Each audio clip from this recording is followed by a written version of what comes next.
लोकसभा चुनाव में अधिक समय नहीं रह गया है। केंद्र सरकार की तरफ से अंतरिम बजट आ चुका है। अयोध्या के राम मंदिर में प्राण प्रतिष्ठा कार्यक्रम भी खत्म हो चुका है। अब इंतजार है लोकसभा चुनाव की तारीखों की घोषणा की।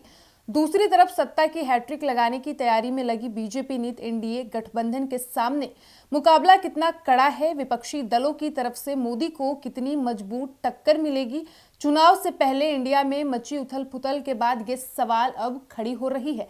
विपक्षी दलों की तरफ से केंद्र के अंतरिम बजट पर पहली बार एक सुर में होने के बावजूद विपक्ष पूरी तरह बिखरा नजर आ रहा है। वहीं 28 दलों वाले इंडिया गठबंधन में चुनाव से पहले साथियों के छुटकने का सिलसिला शुरू हो चुका है। पिछले साल दिसंबर से ही कांग्रेस और अन्य सहयोगी दलों में सीटों के बंटवारे पर सहमति को लेकर बातचीत चल रही है। करीब 50 दिन बीतने के बाद भी अभी तक ठोस रूप से कुछ भी जनता के सामने नहीं आया है।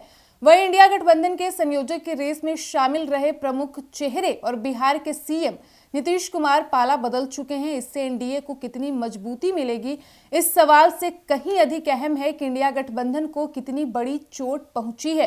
कांग्रेस भले इसके असर को कमतर करके आंक रही हो, लेकिन राजनीतिक विश्लेषक इसे मोदी के खिलाफ लड़ाई में बड़ा झटका मान रहे हैं।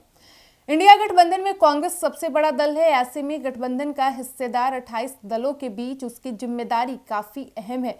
कांग्रेस के सामने दिल्ली, पंजाब, केरल और पश्चिम बंगाल में दुविधा की स्थिति है। दिल्ली और पंजाब में आम आदमी पार्टी और कांग्रेस की क्षेत्रीय इकाइयां गठबंधन पर मानसिक रूप से तैयार ही नहीं हो पा रही है। वहीं पंजाब में आम आदमी पार्टी की तरफ से सभी सीटों पर चुनाव लड़ने तक की बात भी कह दी गई है। तो वहीं पश्चिम बंगाल में ममता बनर्जी भी एकला लड़ो की बात कह चुकी हैं। अभी ये दो दलों की तरफ से असहमति के सूर निकल ही रहे थे कि इंडिया गठबंधन के लिए महाराष्ट्र से भी अच्छी खबर नहीं आ रही है। महाराष्ट्र में महाविकास अघाड़ी में शामिल प्रकाश अंबेडकर ने साफ कह दिया है कि इंडिया गठबंधन लगभग खत्म हो चुका है। प्रकाश का कहना है कि राज्य में सीटों के बंटवारे पर शिवसेना और एनसीपी से बातचीत हो रही है। कांग्रेस से फिलहाल कोई बातचीत नहीं हुई है। बीजेपी की स्थिति इस समय समुद्र में एक बड़े जहाज के रूप में दिख रही है। मोदी सरकार किसान सम्मान निधि, मुफ्त अनाज योजना, पीएम आवास योजना, मुद्रा लोन जैसी अपनी कल्याणकारी योजनाओं के साथ मजबूती से ताल ठोक रही है।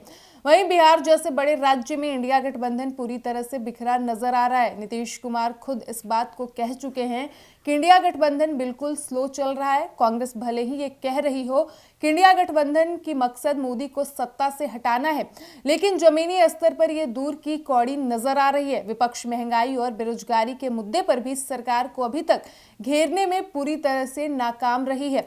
इंडिया गठबंधन की तरफ से अभी तक संयुक्त रैली या प्रचार अभियान को लेकर भी स्थिति साफ नहीं हो पा रही है। राजनीतिक विश्लेषकों के अनुसार जहां तक आम चुनाव में लोगों के बीच प्रमुख मुद्दे और परसेप्शन की लड़ाई है, इसमें कांग्रेस नीति इंडिया गठबंधन पूरी तरह से पिछड़ता नजर आ रहा है। ऐसे में इंडिया गठबंधन मोदी से मुकाबला कैसे कर पाएगा, ये तो आने वाला समय ही तय करेगा।